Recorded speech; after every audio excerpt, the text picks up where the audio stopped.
easyodds.com. My name is Ross Casey. I'm here with the horse racing extraordinaire, that is Jake Johns. We're here to talk about the July Cup at Newmarket this Saturday. Nicely called as it is July. They put a lot of thought into that one. Superbly named, right? Superbly named. Shall we talk about last week's video briefly? Oh my god. I feel like every single week I start with oh my god, this is the most ridiculous thing ever, but my god, if the week before wasn't bad, Barney Roy, Jesus. I was in Portugal, so I didn't even know the result. I had to come back and watch that, and just, oh my god, I would have killed myself if it was live, I think.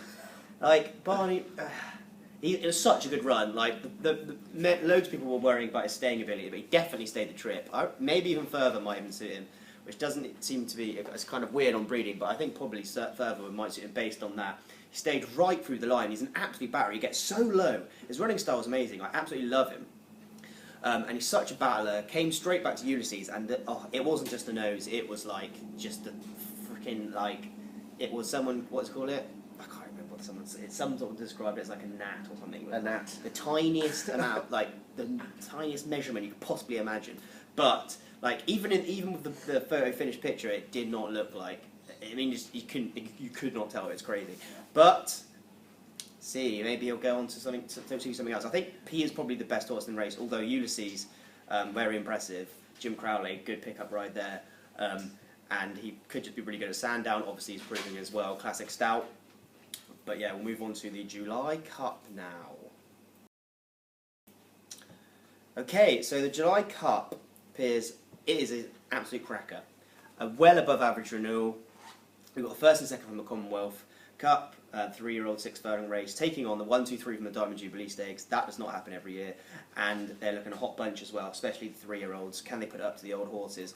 Well, Diamond Jubilee Stakes was a thriller, just like the Commonwealth Cup. And we get to see the principal from both races run here. Tin Man obviously won the Diamond Jubilee Stakes. Limato was third. And the Tin Man just clearly loves Ascot. He's won multiple Group 1s there now, won the Champions Sprint last season on Champions Day. But he hasn't backed up a win, so he hasn't gone win-win. Since running off of 79 in a Class 4 handicap at Doncaster in 2015, right at the start of his career. So he just appears to go win, lose, win, lose, really weirdly. And he's also never run at Newmarket, which is very, very unique track. So I'm keen to take him on at the prices. I don't think he's brilliantly priced at the moment. He also gave the winner of this race last year a massive bump in the Diamond Jubilee Stakes. There was a kind of farcical stooge inquiry afterwards, which was never going to. The winner was never going to lose the race, because they just don't in England unless they just barge them over the rail. But gave Lamar a really big bump in the Diamond Jubilee, which had a big knock-on effect to Tasleet's chances as well.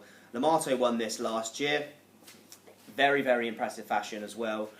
But you kind of get the feeling he's quite old now. He's a little, maybe the gelding's just on this downgrade slightly. He was disappointing at Maidan, but I thought that was just because of the ground.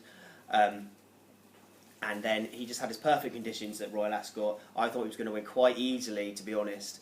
And I'm not sure he would have won anyway, despite the interference, to be honest. And he definitely wouldn't have, in my opinion, I don't think he would have won. I tipped him and backed him for that.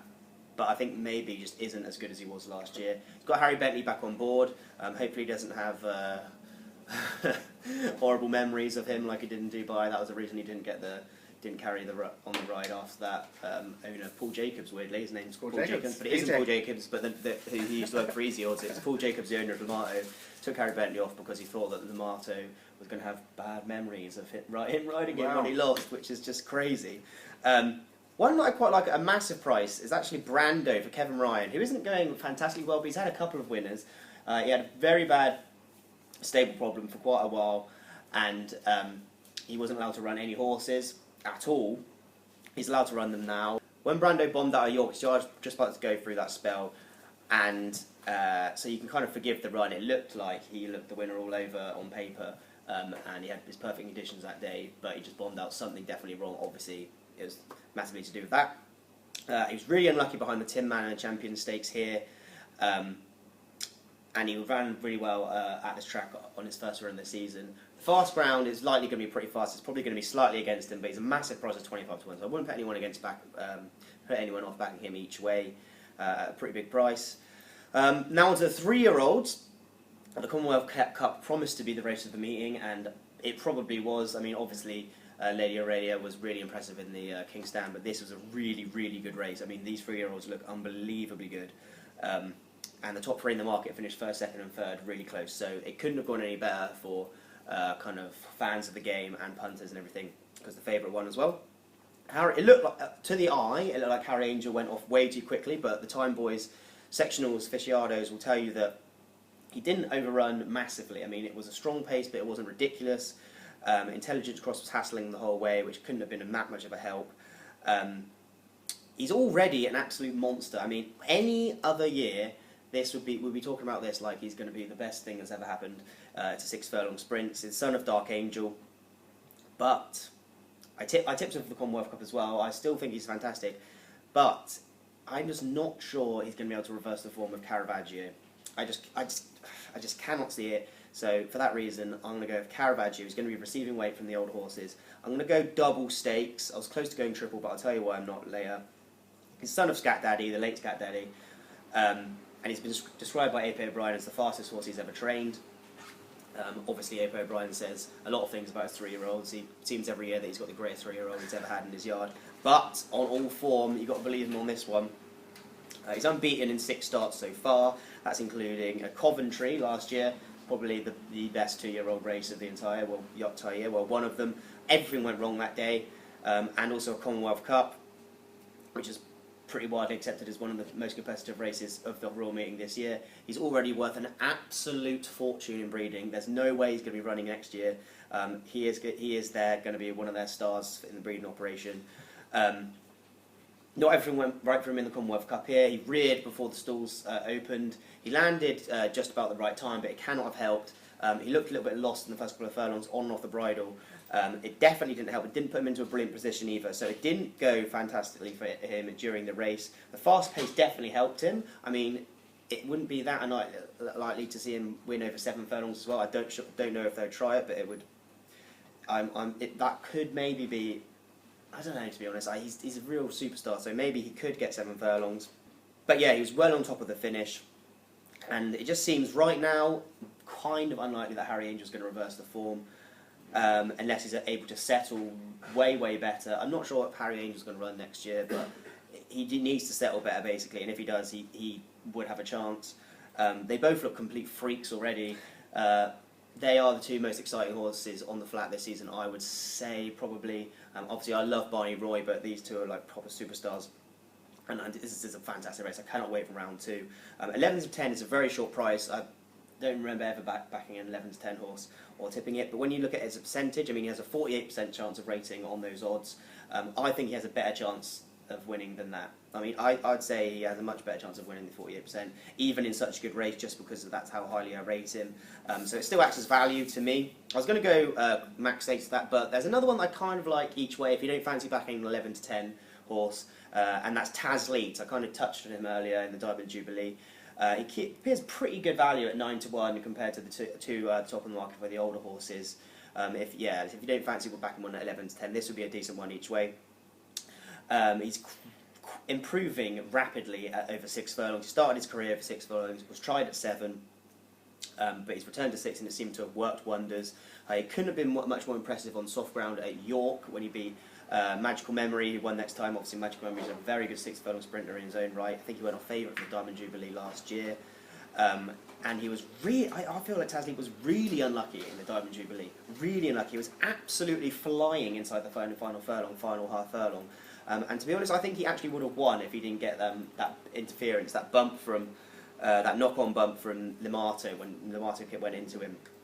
I think he probably would have won, to be honest. So the fact that the Tin Man is 6 to 1 and Limato is 5 to 1, but Taz Leeds is 9 to 1, makes it much more attractive each way betting proposition. Top 3, I think he could easily get into the top 3. And he could even go, because he's improving so rapidly, maybe if something in running goes wrong for Caravaggio or something like that, or Harry Angel, or if Harry Angel pulls like mad and he goes off like an absolute madman, that's going to be it'll be in Caravaggio's favour as well, but also Taz Leeds. So I can see him running on late, definitely. I can't see him not hitting the frame. So 9 to 1's a decent price for that one. So if you fancy one each way, that's him, Tasleet, but Caravaggio is my pick, as well as Tasleet. Caravaggio 11 to 10, double stakes.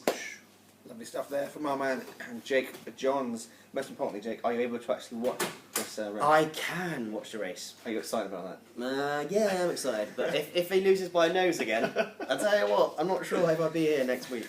The expletives will be out on Twitter. Yeah. So yeah, that's the 2 selections for the July Cup from our man Jake Johns. Don't forget that Bookie sponsor this video. They offer a really interesting version of betting on their app. Kind of a swipe kind of scenario where they just bring you a bet slip and you can either take it or leave it. Okay, basically, cool. Take it, leave it, and they may well throw up a Caravaggio or a Tasleet in the July Cup when you enter it. So don't forget to check them out on their app.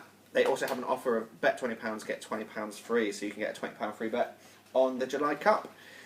And last but not least, let's not forget to comment on this video, comment on Jake's selections, maybe comment on his real unlucky run from Barney Roy last week.